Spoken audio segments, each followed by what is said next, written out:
अस्सलाम वालेकुम नाज़रीन, मेरा नाम अली हैदर है और आपका शुक्रगुजार हूँ कि आपने मेरी ये वीडियो देखने के लिए वक्त निकाला। अब तक की सबसे अहम खबर आ चुकी है, एक ऐसी खबर जो पिछले 1.5 साल में सामने नहीं आई, जिसका सिर्फ आपने नाम सुना, जिसका सिर्फ आपने चर्चा सुना, जिसको आपने इमरान खान को एक भरे मजमे में, एक बहुत बड़े जलसे में लहराते हुए देखा। उसके अंदर क्या था किसी को पता नहीं। रोज़ ये खबरें आती थी कि मुतालबा किया जा रहा है कि साइफ़र की कहानी क्या है अवाम को बताई जाए, साइफ़र में क्या लिखा हुआ था अवाम तक वो लाया जाए। वो ख़त जो पाकिस्तानी एम्बेसडर ने प्राइम मिनिस्टर इमरान खान को भेजा था, उस ख़त में क्या लिखा हुआ था, अमेरिका ने धमकी दी थी या नहीं दी थी। कोई कहता था ये सच है, कोई कहता था ये झूठ है। बिलाखिर उस कहानी से पर्दा उठ गया हुआ है। और नाज़रीन, जो है एक अखबार जो है द इंटरसेप्ट नामी एक अखबार है, उसने दावा किया है कि उसके पास साइफ़र की अंदरूनी जो कंटेंट है, उसका जो उसका मतन है पूरे का पूरा साइफ़र का, वो उसके पास आ गया है। और उसका ये दावा है कि उसने ये साइफ़र जूं का तू छाप दिया है। मेरे पास इस वक्त वो साइफ़र, उस अखबार का वो हिस्सा मौजूद है जिसमें उन्होंने दावा किया है कि हाँ, हमारे पास, हमने ये जो साइफ़र था इसको इंटरसेप्ट किया है और अब हमारे पास ये साइफ़र आ चुका हुआ है। इस साइफ़र में क्या था? क्या वाकई इमरान खान को धमकी दी गई थी? क्या वाकई ऐसा हुआ था? ये मैं आपके सामने पढ़ के सुनाने जा रहा हूँ। उन्होंने दोबारा बता दूँ आपको, इसके अंदर मैं अपनी राय नहीं रख रहा। मैंने एक पूरी न्यूट्रलिटी का मुजाहरा करते हुए ये साइफ़र फर्स्ट टाइम मैं आपके सामने पढ़ने जा रहा हूँ। तो दोस्तों, आइए आप और मैं मिलके इस साइफ़र को पढ़ते हैं, इसका जायज़ा लेते हैं कि क्या वाकई इमरान खान की हुकूमत अमेरिका के कहने पे ख़त्म की गई, ये पैगाम किसको दिया गया, कि सब कुछ इसमें रिवील किया गया होगा। आगे बढ़ते हैं नाज़रीन।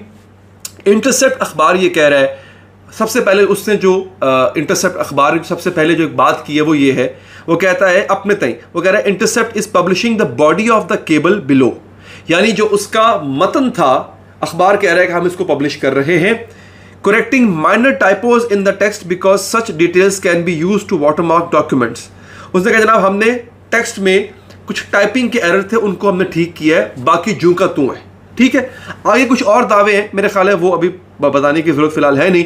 उन्होंने कहा कि इस केबल का जो नाम था, इस साइफ़र का जो नाम था, वो था सीक्रेट, राज, ये इसका नाम था।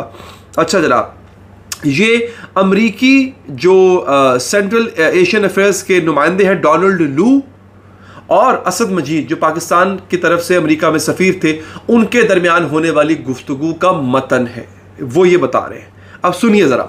अब चूंकि अंग्रेज़ी में है, मैं अंग्रेज़ी भी पढ़ूंगा, साथ साथ इसका तर्जमा भी करूंगा। वो इसलिए ताकि कोई ये ना कहे कि अली हैदर ने अपने से अल्फाज डाले। ठीक है, हो सकता है किसी एक आज अंग्रेज़ी के जुमले का मैं तर्जमा ठीक ना कर पाऊँ, मेरी अंग्रेज़ी इतनी अच्छी है नहीं, तो मेरा साथ दीजिएगा। लिखते हैं, I had a luncheon meeting today with Assistant Secretary of State for South and Central Asia। ज़ोहराने पे मेरी मुलाकात होती है अमेरिका के इस ओहदेदार से जो कि असिस्टेंट सेक्रेटरी ऑफ स्टेट है for South Asia and Central Asia.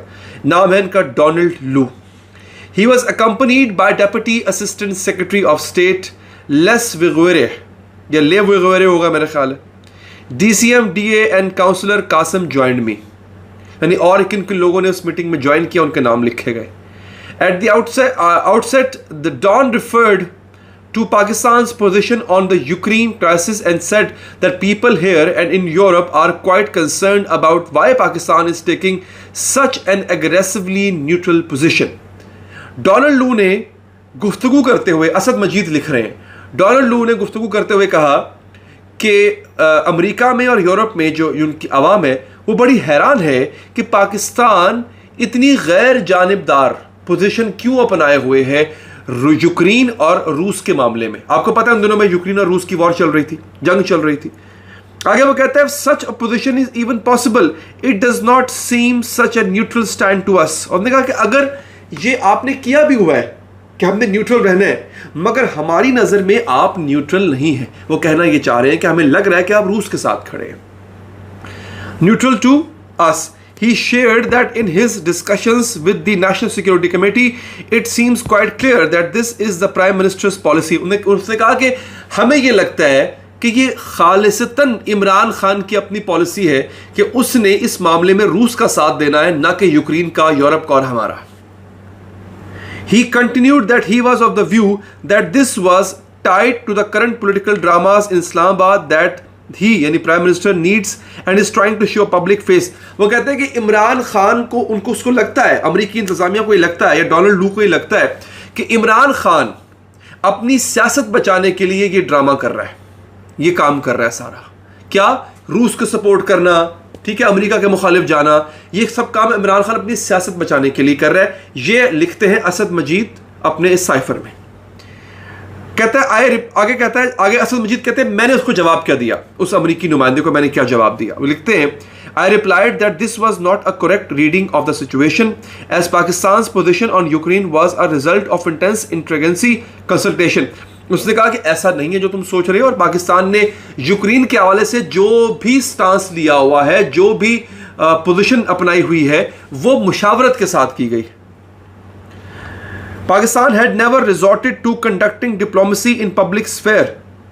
Pakistan ने कभी भी सबके सामने आकर जो है वो सफारतकारी इस तरह से नहीं की है। The prime minister's remarks during a political rally were in reaction to the public letter by European ambassadors in Islamabad which was against diplomatic etiquette and protocol।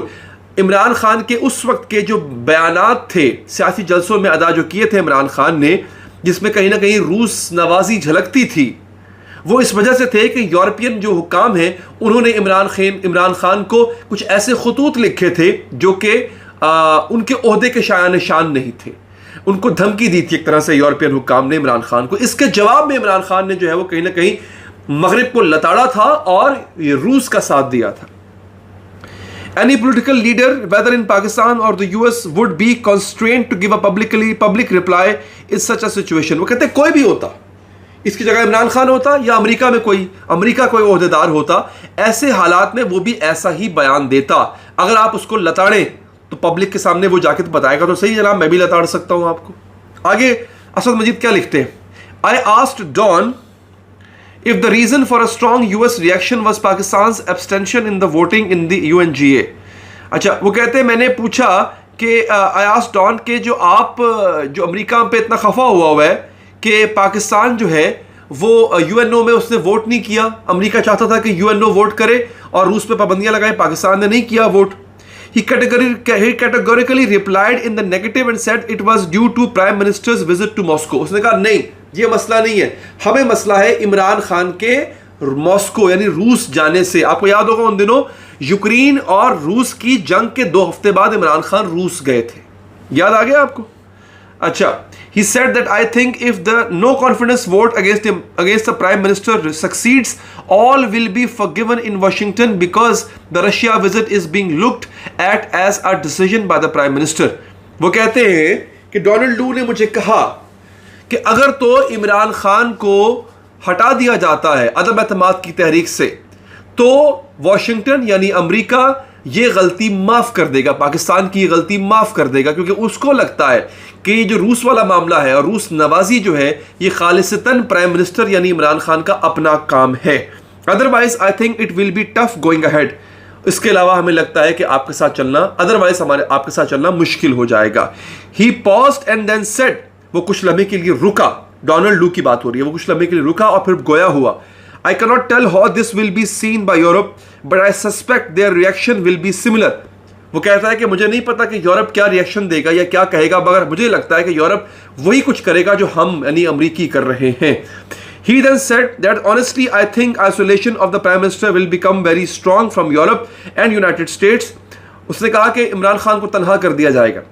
Don further commented that it seemed that Prime Minister's visit to Moscow was planned during the Beijing Olympics and there was an attempt by the Prime Minister to meet Putin which was not successful, and then this idea was hatched that he would go to Moscow। उसने कहा मुझे लगता है कि जब Beijing यानी China में Olympics हो रही थी तब रूस का सदर भी वहाँ पे आया हुआ था, पाकिस्तान भी और बाकी लोग भी थे, बाकी सरबराहान मुमलिकत भी थे, तब ये मीटिंग प्लान कर ली गई थी जो अब जाके इमरान खान गए हैं। तब मीटिंग नहीं हो पाई थी, अब जाके हो पाई। असद मजीद आगे से क्या कहते हैं जनाब, वो कहते हैं I told Dawn that this was a completely misinformed and wrong perception। The visit to Moscow had been in the works for at least few years and was a result of a deliberative institutional process। बहुत पहले से plan किया हुआ था और तमाम इदारों ने मिलकर प्लान किया था, ये उनका जवाब था मुख्तसर। I stressed that when the Prime Minister was flying to Moscow, Russian invasion of Ukraine had not started and there was still hope for the peaceful resolution. जब इमरान खान जाने लगे थे तब तक रशिया ने यूक्रेन पे हमला नहीं किया था. I also pointed out that the leaders of the European countries were also traveling to Moscow around the same time. उसने कहा यूरोपीय कंट्री के लीडरान भी तो रूस जा रहे थे उसी दौरान, तो उन पे बात क्यों नहीं कर रहे हो? Don interjected that those visits were specifically for seeking resolution of the Ukraine standoff, while the Prime Minister's visit was for the bilateral economic reason. उसने कहा कि भाईजान जो यूरोपी जा रहे थे ना वो यूक्रेन मसले को हल करने के लिए जा रहे थे, जबकि आपके प्राइम मिनिस्टर इमरान खान का जो विजिट था वो बाहमी ताल्लुकात को गहरा करना था रूस के साथ. उसने कहा कि I drew his attention to the fact that Prime Minister clearly rejected the situation while being in Moscow and had hoped for diplomacy to work. उसने कहा कि मैंने बताया कि इमरान खान ने मॉस्को में होते हुए रूस के विजिट के दौरान रूस के अमल को गलत कहा था और बातचीत के जरिए मामलात को हल करने पर जोर दिया था.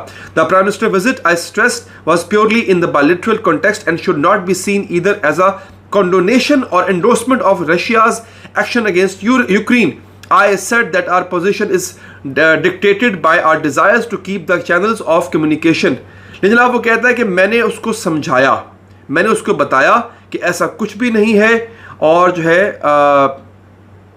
उसने ऐसा कुछ भी नहीं है और बाकायदा जो विजिट था इमरान खान का ये खालिस्तान दो ममालिक के ताल्लुकात को बेहतर बनाने के लिए था, ये किसी एक की साइड लेने के लिए नहीं था. अब ये बहुत लंबा साइफर है, मैं पढ़ता रहूंगा, बहुत टाइम हो जाएगा. इसका जो लुब्बे लुबाब आखिरी हिस्सा जो है वो मैं आपको पढ़ के सुना देता हूं. Don could not have conveyed such a strong démarche without the express approval of the White House, to which he referred repeatedly. Clearly, Don spoke out of turn on Pakistan's internal political process. We need to seriously reflect on this and consider making an appropriate démarche to the US CDAII in Islamabad.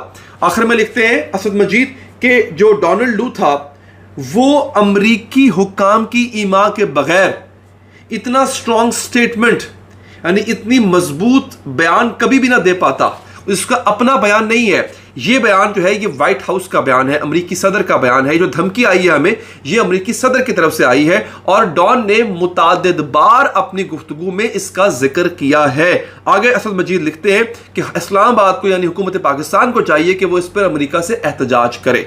अब नाज़रीन जो अखबार है इस अखबार ने बाकायदा तौर पर यह दावा किया है कि हमारे पास ये आ चुका है, लेटर आ चुका हुआ है, साइफर आ चुका हुआ है. बाज़ लोग तनकीद करके ये भी कह रहे हैं कि जो बरतानिया के अखबार हैं और कुछ बाहर के अखबार हैं जहाँ के फ्रीलांसर जो राइटर्स होते हैं, जो फ्रीलांसर रिपोर्टर्स होते हैं, वो पैसे लेके भी आर्टिकल्स छाप दिया करते हैं. अभी तक इन लोगों का दावा है ये, इसकी तस्दीक कैसे होगी? डेफिनेटली हुकाम को चाहिए कि इसकी तस्दीक करें कि आया ये लेटर सच है या ये जो है बस एक झूठ पे मबनी है.